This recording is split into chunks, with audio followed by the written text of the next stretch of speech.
What's going on, y'all? So look, today I went to the movies to go check out the movie Tenet, which is starring John David Washington. It's a film directed by Christopher Nolan.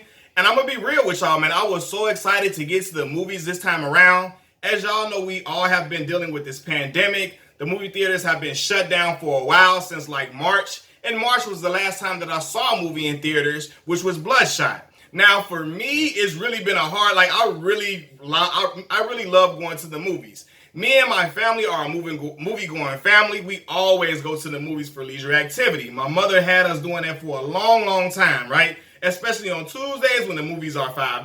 That's what we go check out a movie, try to check out something entertaining that we can enjoy.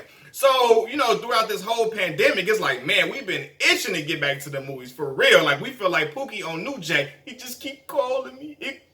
Like, when the movie came, like, well, I promise y'all, when they announced that the movie theaters were opening back up, my eyes lit up. I say, man, I'm going to go check out that movie, Tenet. I had been seeing the previews, the trailers for the film, and I thought, man, it looks really... It looked really intriguing. It looked kind of confusing, but I was like, man, it still looked intriguing to me. And really, I really wanted to see the film because of John David Washington, aka Denzel Washington's son. I didn't want to see the movie just because it's Denzel Washington's son, but I was really impressed with his performance in the movie BlacKkKlansman, Spike Lee's film. So I feel like, he's a rising star in the industry, and I want to check out what he has to offer to the film world, right? I think he's an actor with a very bright future, and I think he has a long, lengthy career ahead of him.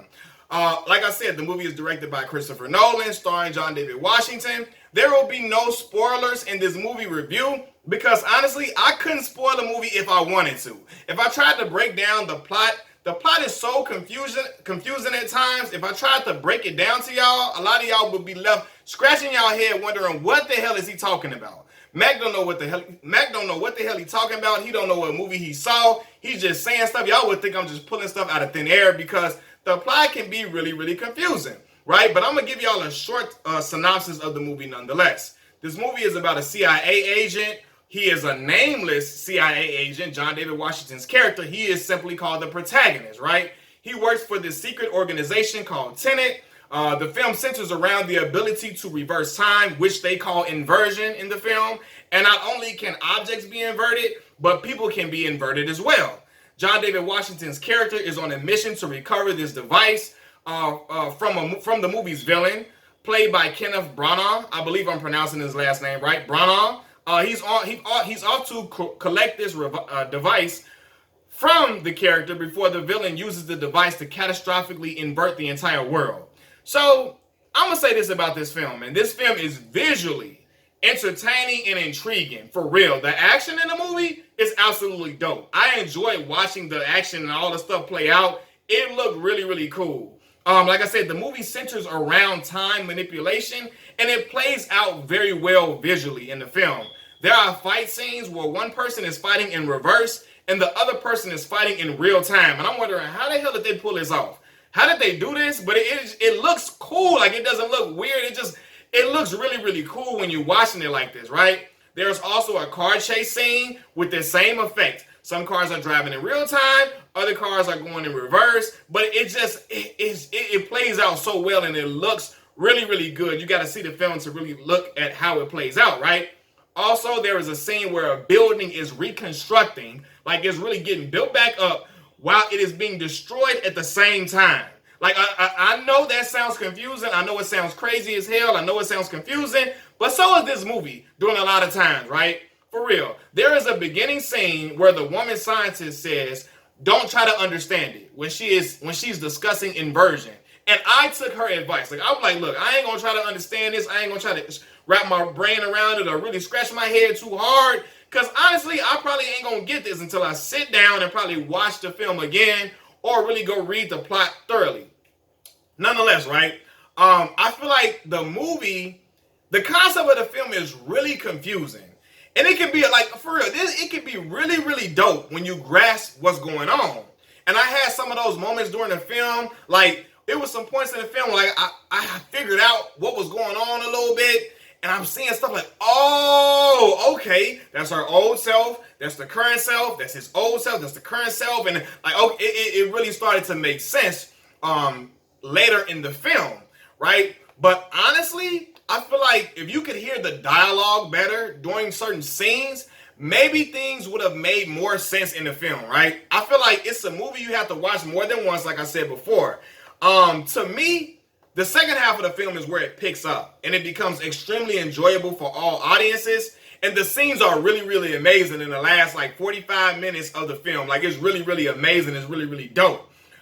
Honestly, I feel like Christopher Nolan was so caught up in the visuals and the aesthetic of the film so much, like it was like that the plot was so complicated that people couldn't really understand what was going on until halfway through the movie, right? The actors, I would say this, the actors were really good in the film. They were really, really good, great performances, but I feel like the characters didn't have that much depth to them, right? They kind of had a plain vibe to me. You know what I'm saying? They kind of had a plain vibe. And I feel like John David's character could have been so much more dope if he had more substance to him besides just trying to save the villain's wife. Okay, that is a little spoiler in the film. But it ain't whatever, right? I don't care. But anyway, I feel like he was dressing real cool. The suits he was wearing, he was looking real, real suave. He had some scenes where, like he had some lines that was really, really funny, where the villain asked him, have you slept with my wife? And he said, not yet. And I'm like, yeah, that's player right there. That's player. Tell him I ain't got it yet. But it might be well on the way. I might be heating her up like a Little Caesar's pizza. She might be hot and ready real, real soon, right? Right? But I feel like it was some other, like again, I talk about the dialogue. And I talk about if I could really understand what the characters were saying. The characters talk really, really fast in the film, where I had to really, really pay attention to what the characters were saying so I didn't miss out on certain things. So I wouldn't miss out on anything, right? But it was also distracting to pay attention to the dialogue so heavily when there's so much going on, like in the scenes at the same time. There's so much going on at the same time, you really don't want to miss what's happening, but you still really want to hear what's really going on. And I think that for the film to be so dialogue heavy, sometimes the dialogue gets drowned out by the other noises or the other sound effects, like the bass and all that is going on in the background. I think Christopher Nolan needs better sound mixing for his next film.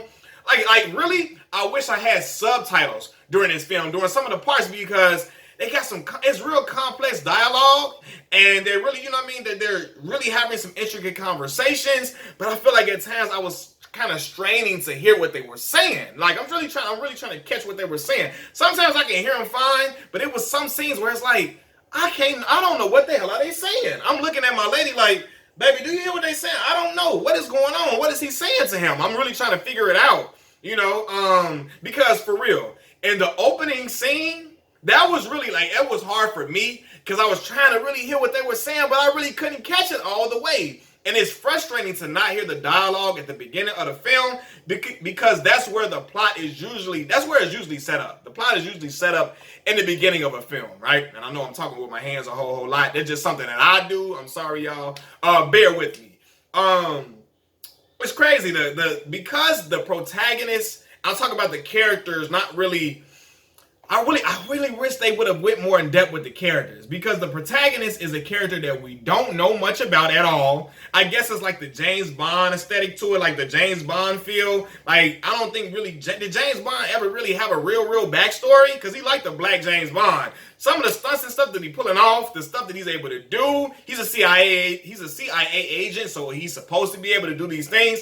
But it's really, really cool, man. The way, he pulls off some of these stunts. They shooting up the building, shooting down the building. Like, it was really, really dope to see him doing all this action-packed stuff or whatever. But, yeah, we don't know that much about him. So it's hard to connect to him and the other characters in the films at times, right? Like, especially the villain's wife. Like, I feel like the connection between her and the villain and the child, like, she talked about how much she loved the child. We really didn't see the child. We really didn't see the I don't know, you really couldn't feel the love for a child and a parent the way I feel like you're supposed to feel it, especially if he's trying to sell us on this plot of the woman and the child being so connected. I feel like it was times where it would have played out better. I feel like it would have played out much better if we would have, I wish we could have felt it more. It was hard for me to connect to the characters because they were so plain at times. And that's all I was saying about I gotta look up, what is her name, man?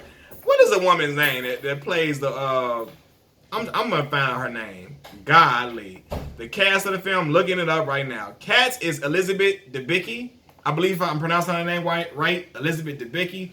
I feel like if we would have known, if we got more substance from her character, like she would have felt more natural. You know what I mean? It kind of didn't. I really didn't feel the connection between the husband, the villain guy, and the child. It kind of was just like a little bleak to me, right? And truthfully, I really thought the acting was good. I thought they did really good. But again, the characters didn't have really character. It wasn't really no character development. So he really couldn't connect to the characters to really care about what happened to him sometimes, right? But I do feel like the action is dope. I feel like the last 45 minutes of the film is really, really good. And when I had to go back and look at the plot of the film to really see what happens, and it explains what was happening perfectly for me. Well, I'm like, okay, all right, that makes sense. That makes sense. Again, if I would have had subtitles, I really would have felt like I would have been able to understand some of what was going on a little bit more. I was getting it through the film. I'm like, okay, so this was happening. That's what's happening. Okay, all right, okay. Like, I really feel like the film had the potential to really be dope, but it was certain parts where I feel like it was kind of lacking. Like, you know, I feel like the sound mixing was bad, so where you couldn't really hear the audio. And I feel like the characters could have used a little bit more development, or they could have had more substance to them for you to really feel what happened to the character. But them scenes, the last 45, 50 minutes, it was dope. That was really like, okay, you really want to see what's going on. What's going to happen? What's going to happen? What's going to happen here? What's going to happen there? So I really think it has great potential. But again, after really knowing and really understanding the plot as I read through the plot after the movie, and I got everything that was going on, I picked up on a lot of things going on through the film, but I still was kind of scratching my head at certain points. But the plot breaks it down so good to where I'm like, oh, okay, I understand it. I'm going to check it out again and really get the real full grasp of it. But I really feel like I feel like it could have been a lot better. It's a good film. It's a good movie. It's a good film. I feel like if you really can't understand what's going on, which is kind of hard to do, I feel like after you watch the movie, read the plot, and then watch it again, and you're going to really have a better appreciation of the film, which I'm going to watch it again. But I feel like it could have been a little bit stronger had it not been like, because I know that conceptually it's supposed to be complex or whatever, but maybe it would have been a little bit more simplistic, or you really would have saw the subtitles to really understand what was happening. Okay, cool. But I feel like it was a good movie, a good film. I was entertained with the visual. Like, the scenery is so dope on here, man. I'm looking like, damn, where are they shooting this at? Is this in Italy? Like, you know, where they had the buildings hanging off the edge, and it's like by the water. Like, I think Italy does that a lot. I mean, probably a lot of places do. A lot of places have that type of scenery. But I mean, I'm used to seeing it like in Italy and stuff like that. So it was really entertaining. But I felt like characters could have had more substance. I wish the sound mixing was a little bit better. You know what I mean? But I think it's a movie you got to check out more than once. I'm gonna give this film a B. You know what I'm saying? I'm gonna give it a B. Right? Y'all tell me what y'all think about it. Which y'all didn't like it, because I know probably people. I think it's some people that's gonna walk away really they're gonna walk away from this movie really enjoying it, and some people are gonna be like, I ain't really like it. It's too damn complex, too damn over your head. And sometimes people don't want to be so to the point where they don't understand nothing that's going on. People really want to have a clear indication of what's happening in the film and where the film is going. So I understand it, but I'm going to give the movie a B. Y'all tell me what y'all think. Machiavelli Mills TV. Like the video, share the video, subscribe to my channel. I appreciate y'all for rocking with me. Peace.